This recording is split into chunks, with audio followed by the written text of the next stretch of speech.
This week's DRM Not Included in F5 Live is probably powered by Amazon Prime. You know you get free shipping, but you get a whole lot more.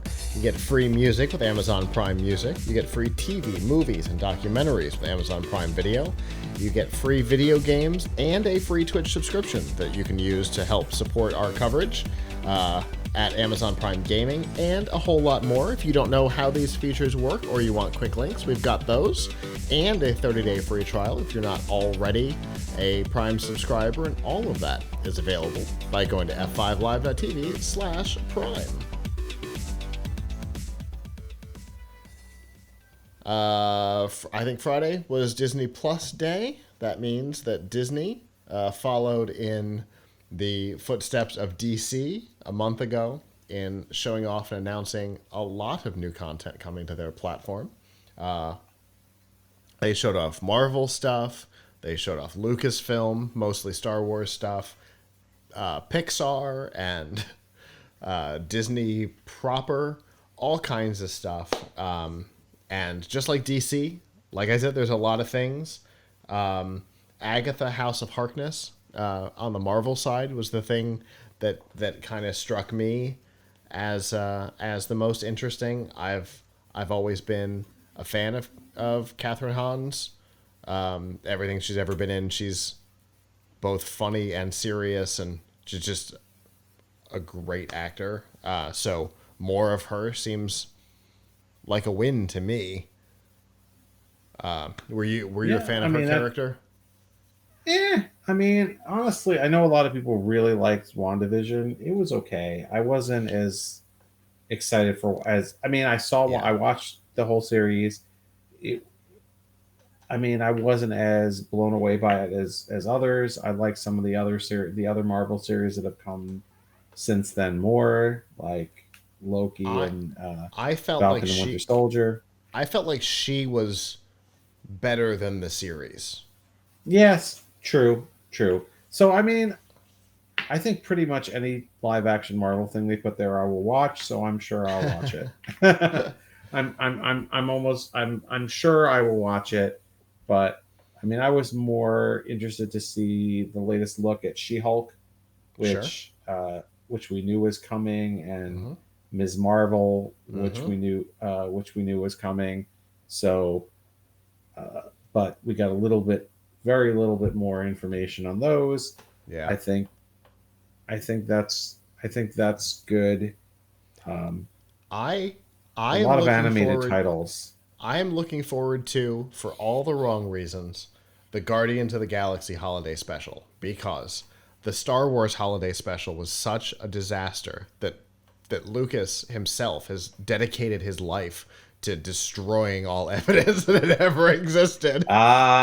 Except there's a great documentary on Disney Plus that I just saw yesterday, called Boba Fett Behind the Helmet, or Under the Helmet, and I think it just went up.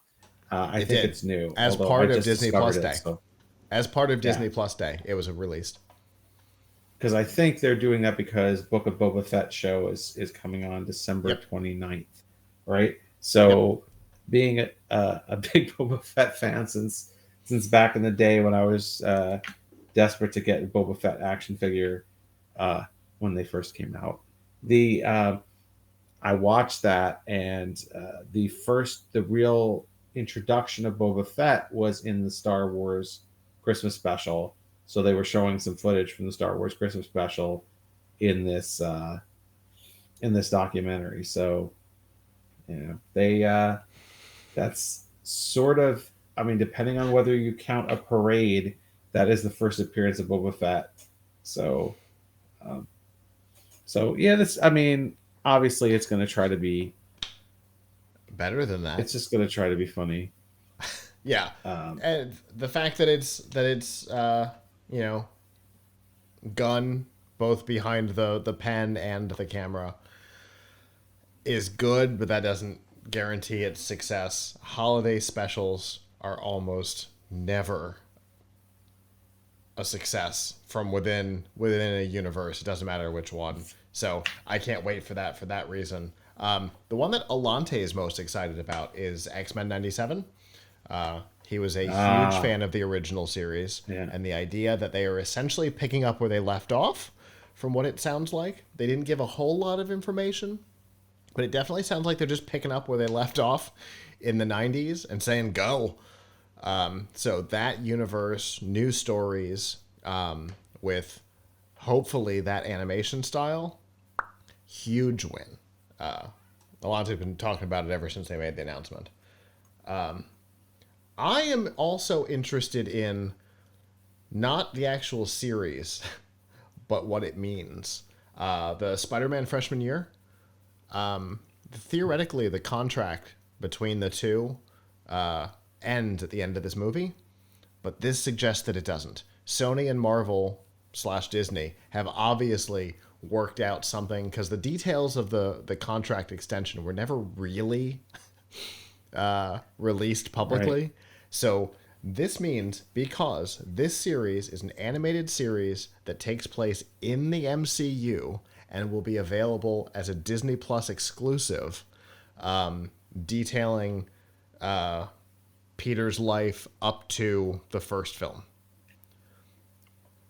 Which means... Oh, no. Which means that the two are obviously still working together, which I think is a good sign that we will continue to have our current Spider-Man going forward. And if we don't, that Miles, who was introduced, I think, in the first film, obviously has the intention to succeed current Spider-Man, will take over, and that he will continue to be in the MCU. Hurrah! Also, the Baymax series. If ever there were a Marvel character that deserved its own series, it's Baymax, because that movie did not get any of the credit that it deserved. But there was a cartoon, a Big Hero 6 cartoon that was on for quite a long time that was based on the movie. So I guess I'm wondering how this will be different. Yeah, it should be interesting. Again, very little information about a lot of these new projects, and that's all we have, is that there's very little information. On Star Wars, we did get to see some more of the Obi-Wan Kenobi series, with Ewan McGregor back in his old role. That's gonna be popular. It's gonna take place between the end of Revenge of the Sith and the beginning of A New Hope, almost exactly between 10 years after Revenge of the Sith and 9 years before A New Hope. So literally almost dead set in the middle. A lot of people are excited about that. There's a Willow series coming. Now, I've got this under Star Wars because I think it's funny. The original movie, which stars Warwick Davis, the StarWars.com website in like 2006 on April Fool's Day put up an article saying that it was confirmed that this movie took place on a particular planet in the Star Wars universe. And people were like, we understand this is an April Fool's joke, and we don't care, canon. So yeah, there's a series coming. It is all but canon to be Star Wars. It is definitely Lucasfilm, though, so that's cool. Anytime we get to see Warwick Davis in action is always a treat. Under the Disney properties, though, apparently Disney hasn't gotten the memo that their live-action remakes of classics have been weirdly received at best. So, Pinocchio! They've done what they always do. They've front-loaded the cast with the likes of Tom Hanks, Joseph Gordon-Levitt, and Keegan-Michael Key. But that Which one is worked. Pinocchio?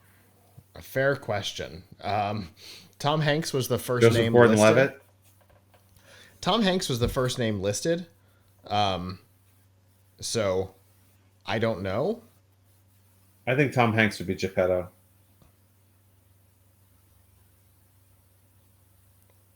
I don't know if this can't be it. Because that's Tilda Swinton and Finn Wolfhard. Those must be something else. There we go. There are apparently two competing Pinocchio projects, both coming out in 2022, according to IMDb. Yeah. Tom Hanks is Geppetto. Joseph Gordon-Levitt is Jiminy Cricket. Yeah. Benjamin Evan Ainsworth is Pinocchio. Obviously, a child and not one that has been in anything that I've encountered. Yeah, literally in nothing, according to IMDb. So, I also don't know who. Oh, Honest John is Keegan-Michael Key. Anyway, the live-action adaptations have not been great, so I don't know.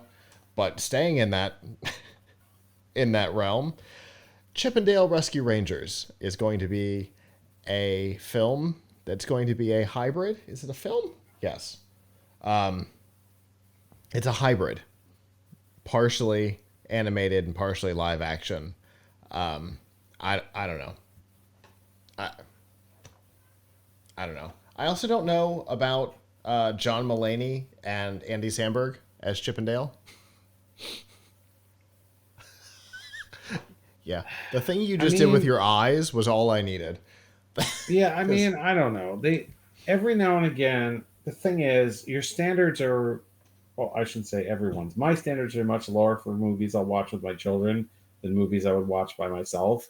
So I have seen some movies that were sort of live action with animated characters in them that I would sort of scoff at as an adult, but we actually really enjoyed watching with my kids. So, like the Tom and Jerry movie that came out earlier this year. Sure. Really, from every objective viewpoint, is not a good movie, but but my but like my son loved it and sat through it, and he sits through very few things, and so and it did nothing to offend me. It was like, oh, this is okay, this is cute, it's a cute idea.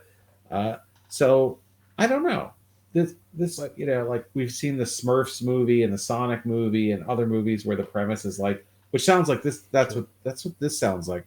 Hybrid, live, and animated, right? Yeah, it like sounds they'll have an animated chipmunk and a live humans. Yeah. The Sonic movie is kind of the realm that I see this living inside of.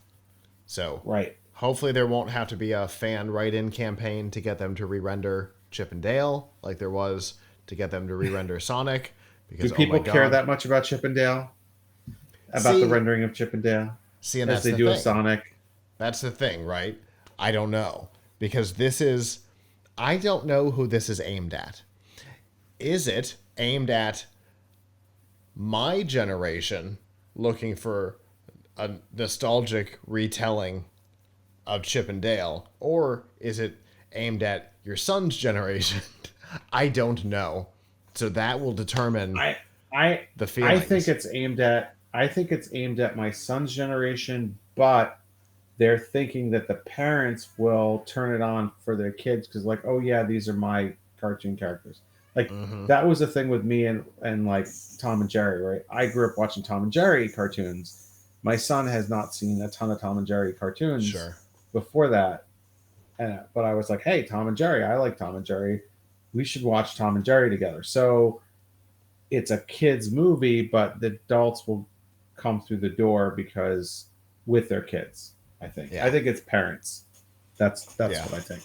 That makes sense. So I don't know. We'll see. Lots of other stuff. I summarized some of them. Enchanted is getting a sequel. Disenchanted.